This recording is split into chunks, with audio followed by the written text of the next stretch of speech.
So இந்த arbitrary ஆர்குமெண்ட்ஸ்ல இந்த star arcs அப்படிங்கிறது என்ன பண்ணுது அப்படின்னா, அதாவது ஆர்குமெண்ட்ஸ்ல கீவேர்டு இல்லாத நான் கீவேர்டு ஆர்குமெண்ட்ஸை வந்து மல்டிபிள் நம்பர் ஆஃப் ஆர்குமெண்ட்ஸ் வந்து நம்ம பாஸ் பண்ணலாம்.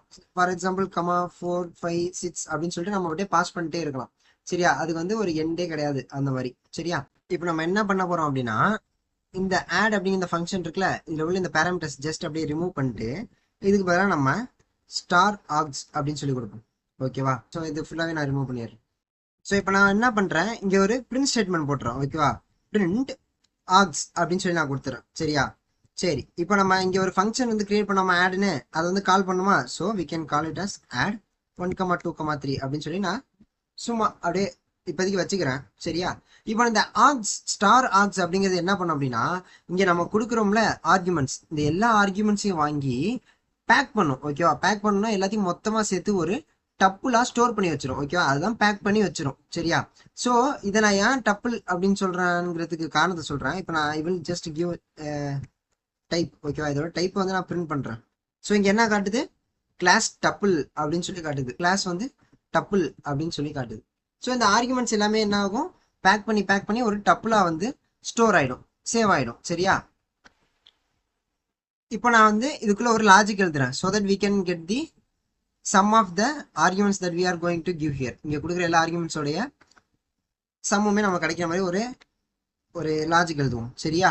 சரி, இப்போ நான் இதுக்கு வந்து ஒரு ஃபார் லூப் யூஸ் பண்ணிக்கிறேன். For every argument in arguments. ஓகேவா? Sum is equal to, okay, is equal to சிம்பிளிஃபைடா எழுதணும் அப்படின்னா எப்படி எழுதலாம்? Sum plus equal to args. ஓகேவா? ரிட்டன் என்னது? சம். ஓகேவா? சம் தான் ரிட்டன் பண்ணும். ஓகே, இங்க வந்து நம்ம சம் வந்து முன்னாடியே டிஃபைன் பண்ணிடுவோம். சம் இஸ் ஈக்குவல் டு 0 அப்படின்னு சொல்லிட்டு கொடுத்துருவோம். ஓகேவா? சம் இஸ் ஈக்குவல் டு 0 அப்படின்னு சொல்லிட்டு நம்ம இனிஷியலைஸ் பண்ணிடுவோம். ஸோ இங்க வந்து ரிட்டர்ன் பண்ணியிருக்கோம்ல, அதனால இங்க வந்து நான் ஜஸ்ட் இதை வந்து பிரிண்ட் பண்றேன். சரியா?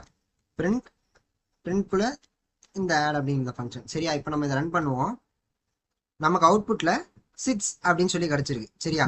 நான் இப்போ என்ன சொன்னேன், இந்த ஸ்டார் ஆர்க்ஸ் அப்படிங்கிறது வந்து n நம்பர் ஆஃப் இன்புட்ஸ் வந்து வாங்கிக்கும் அப்படின்னு சொன்னேன். ஓகேவா? So 4 5 6 7 8 9 and 10. ஓகேவா? மொத்தமாக கொடுத்தாச்சு, 10 வரைக்கும் கொடுத்துருக்கோம். இப்போ நான் ஜஸ்ட் இதை ரன் பண்ணுறேன். ஸோ நமக்கு அவுட்புட் 55 வந்துருச்சு. ஸோ நம்ம வந்து இங்கே n நம்பர் ஆஃப் ஆர்குமெண்ட்ஸ் கொடுக்கலாம். அந்த ஆர்குமெண்ட்ஸ் வந்து எத்தனை நம்பர் வேணா இருக்கலாம். ஜஸ்ட் இது மொத்தமாக ரிமூவ் பண்ணிட்டு we can just give single argument கூட கொடுக்கலாம். அப்படி ரன் பண்ணாலுமே நமக்கு அவுட்புட்டு அந்த ப்ராப்ளம் வந்து ஃபுல்லாகவே எக்ஸிக்யூட் ஆகி நமக்கு அவுட்புட் வரும். ஸோ இதுதான் இந்த ஸ்பெஷாலிட்டி ஆஃப் ஸ்டார் ஆர்க்ஸ்.